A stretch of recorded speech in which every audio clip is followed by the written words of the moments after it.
A family in Utah claims they were abducted from the safety of their home and held prisoner on board a UFO.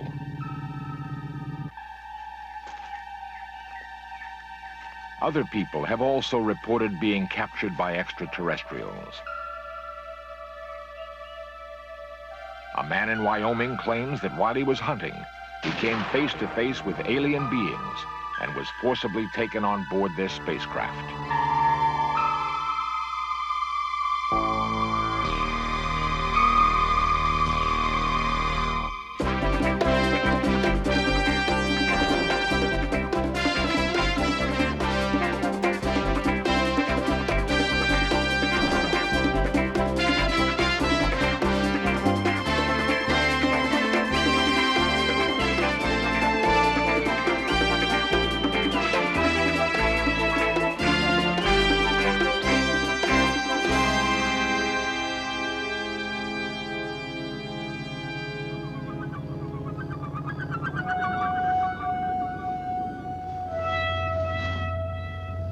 Many people insist they have been kidnapped by aliens and imprisoned on board UFOs. The phenomenon is called a close encounter of the fourth kind.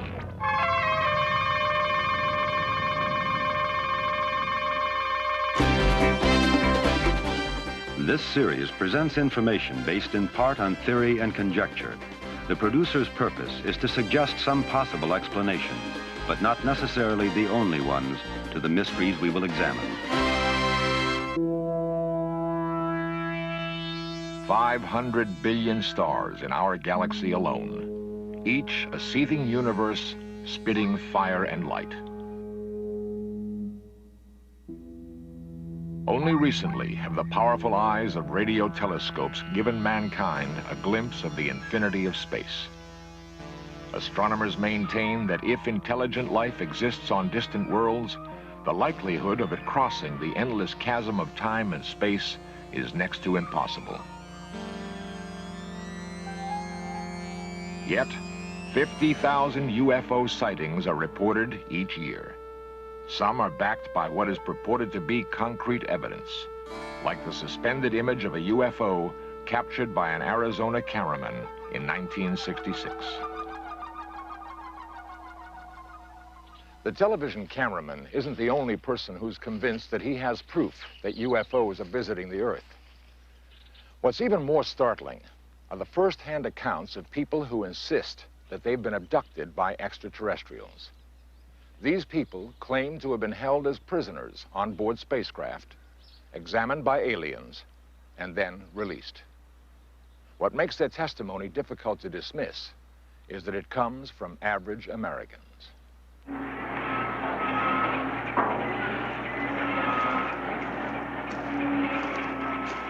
Carl Higdon is the foreman of an oil rig in Rawlins, Wyoming. He's been at the same job for 15 years, working 6 days a week to support a family of 7. His crew refers to him as the Wyoming Coyote because of his feisty determination to get the job done against all odds.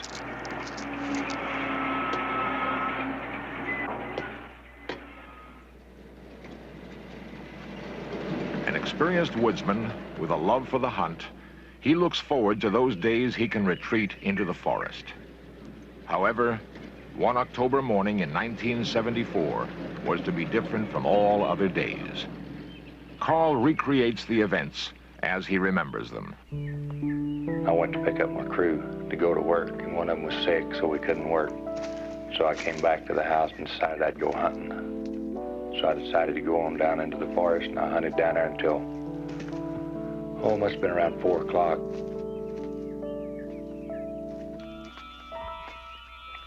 So I walked down over this hill. Whenever I got over the hill, I seen these 5 elk standing down there. One of them was a big bull, so I raised my gun to shoot. Then, something happened beyond his range of experience.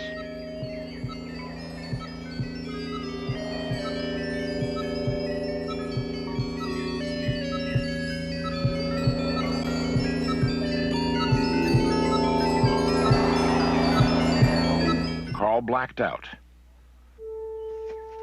When he regained consciousness, he was aware that an undetermined period of time had elapsed and that he had lost touch with reality. He stumbled through the forest in a dazed condition, trying desperately to figure out where he was and how he could get help.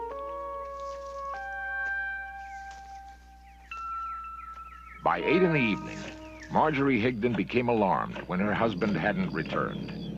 She called for a search party. Hello, Marilyn? Yes, this is Margie. Carl's not in from hunting yet, and I was wondering if you guys could take me out and look for him. Yeah, I know, but he's not in yet. Yeah, but I don't have a four-wheel drive. Uh-huh. Well, I don't know. I just feel like I ought to go look for him.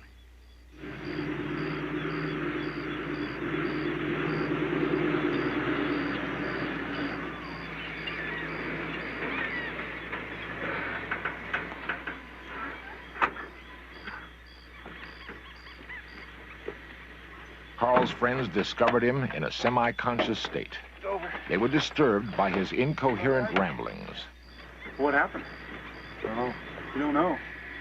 I don't know. It seems strange. You sure you're all right? Yeah. You're not hurting anywhere? No. Okay. Get you out of here and get you to the doctor as soon as we can.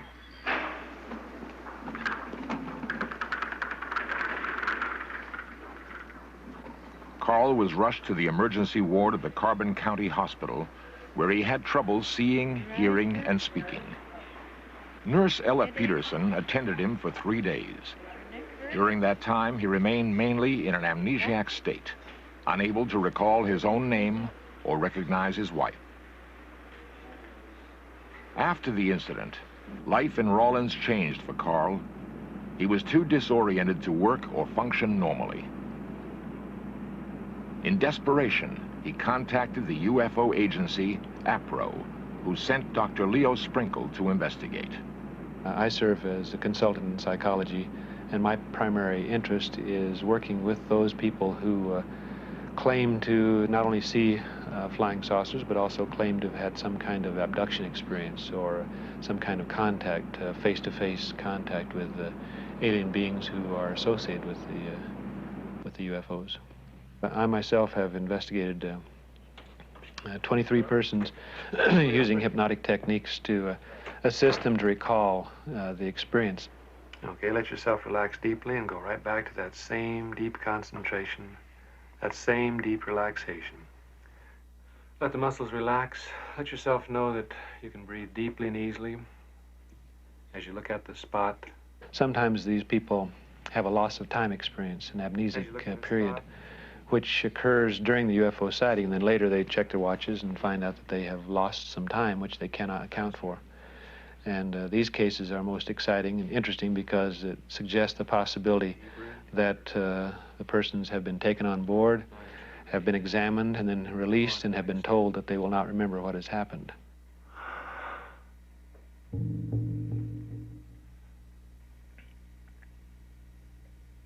A fire. The bullet don't look right.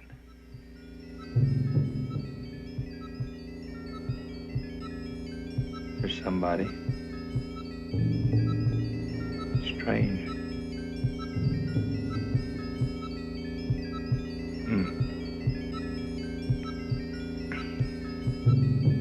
He wants me to go with him.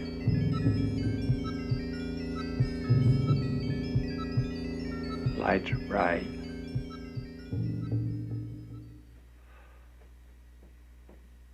Lights are...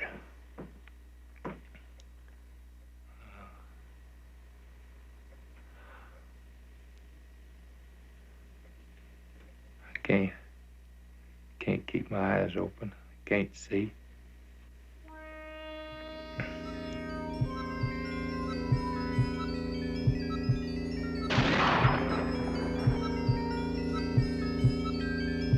They look like me, same features. He said the sun burns them. He's gonna take me back.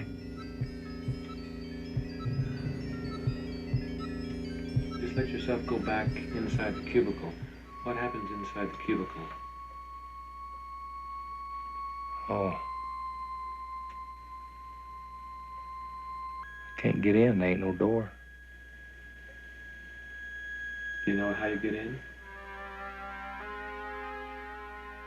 No. We're above the trees. I can see pretty good. The ball looks like a basketball,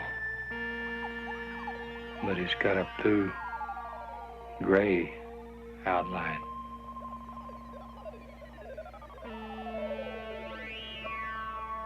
It's kind of dark, no lights. There's the lights again.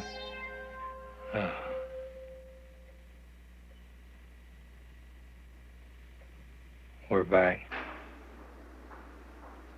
In the investigation of a case, Dr. Sprinkle attempts to establish an abductee's credibility. Shock condition. He closely questioned Nurse Peterson to determine Carl's condition immediately following the incident. He kept his eyes closed most of the time, saying that they hurt quite a bit. And other than that, why, he had no complaints of pain. Raise both arms for me. This first detachment goes across your upper abdomen. In order to corroborate the story, he arranged for a polygraph exam to be administered. Regarding whether or not you actually had that UFO experience in question, do you intend to answer truthfully each question to that? Yes.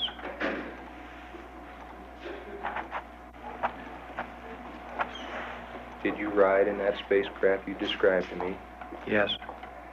In my own personal opinion, I find with the cases I've investigated that there seems to be no evidence of hoax. There seems to be no evidence of a psychotic reaction which has caused the individual to falsely believe that he or she has had an abduction, so that I'm left with the mysterious and sometimes uncomfortable feeling that the cases are happening as the individuals described. That is, that they are being taken on board, examined, and released by intelligent beings who, for their own reasons, are engaging in these experiences.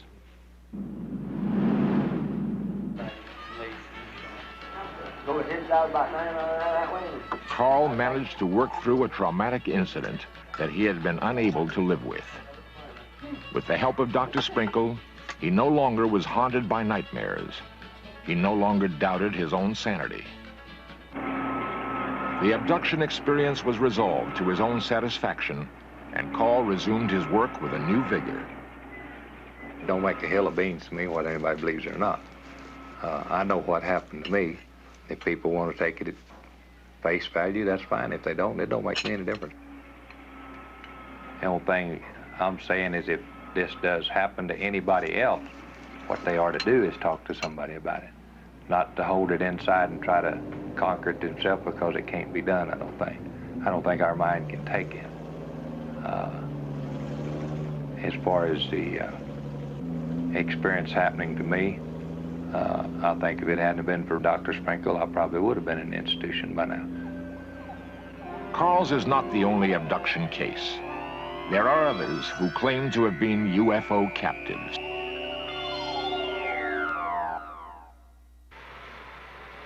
The giant mills outside of Salt Lake City are the center of steel production in the West.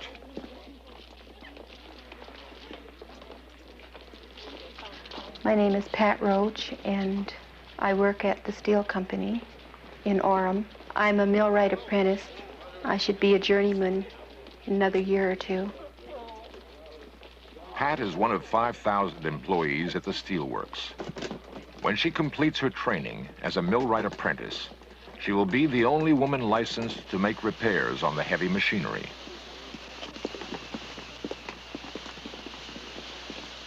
When the work whistle blows, Pat hurries home to her #1 responsibility.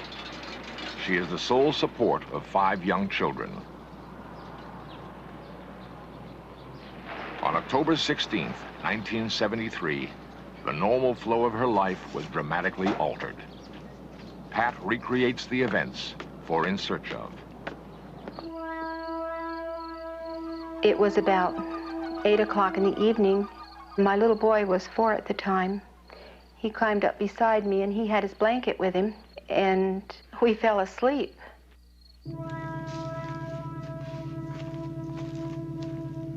Sometime between 8 and midnight, something invaded the privacy of Pat's home.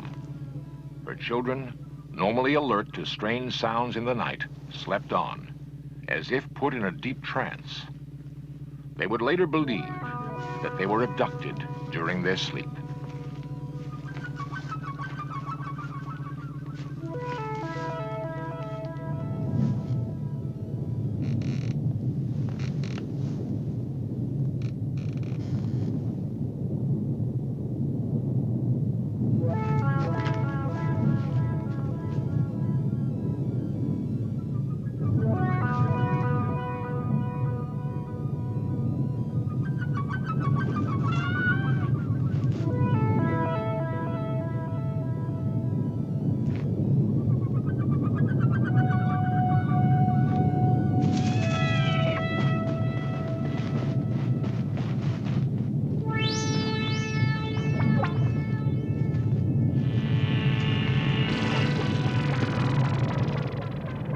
Only one child reported seeing something too strange to believe.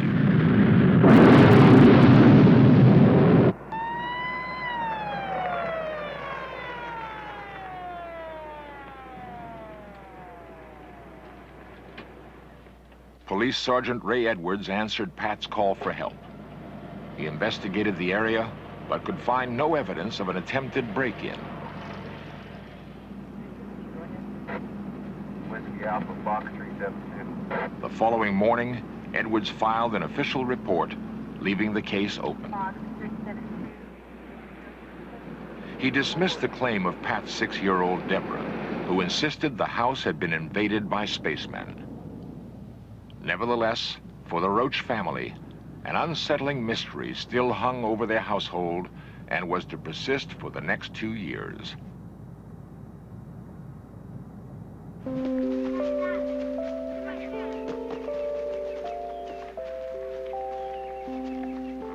UFO investigators believe victims suppress the memory of an abduction because they are programmed to do so.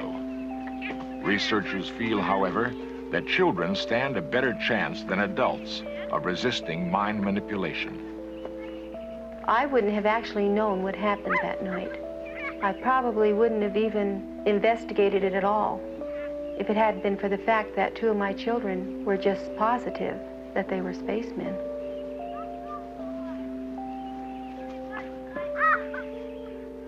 I began reading about UFOs, and I began looking at magazines that had stories about UFOs and seeing other people's experiences. And I thought, there must be more to it than what we know. And so I thought, well, the only way we'll find out any more is to go under hypnotism. Tell me more about the time. In order to recall the events, Pat contacted Dr. Jim Harder of APRO, the Aerial Phenomenon Research Organization. And I and 2 other members of APRO are in charge of the close encounter investigations. What I mean by that essentially are close encounters in which people have had intimate contact with what could only be called alien beings. I have talked with 30 or 40 people who've had such experiences. Now, in various degrees, I've been able to regress them through particular experiences. 1, 0. Your whole body's feeling very heavy and relaxed, except that your left arm is beginning to feel The hypnosis very light. enabled Pat to retrieve memories that she had long buried.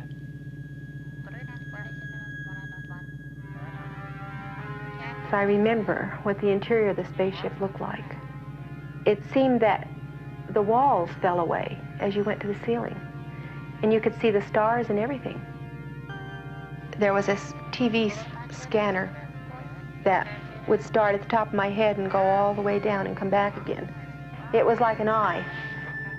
I was examined by a man that was just an ordinary man. He was a little over 6 foot tall. So I was very upset because he came at me with a needle, a long needle right here.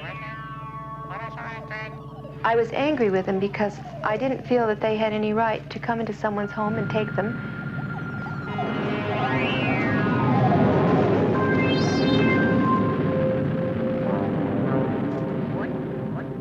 And what I was particularly upset with him about was that I didn't know where my children were. They know everything about us physically, how to make us well, and everything about how our body operates, but they can't understand our emotions and our feelings and our ideas about things. They don't understand us. I don't believe that they really want me to go on TV and tell my story, because if it's happened to other people, they might start putting the pieces together and realize that they've had the same experience.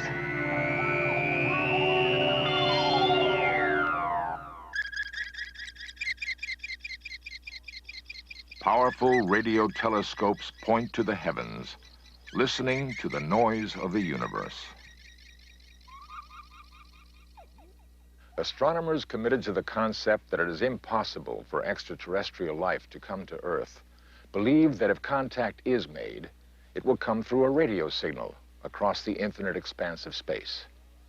But there are others, ordinary men and women, who insist that intimate contact has already been made.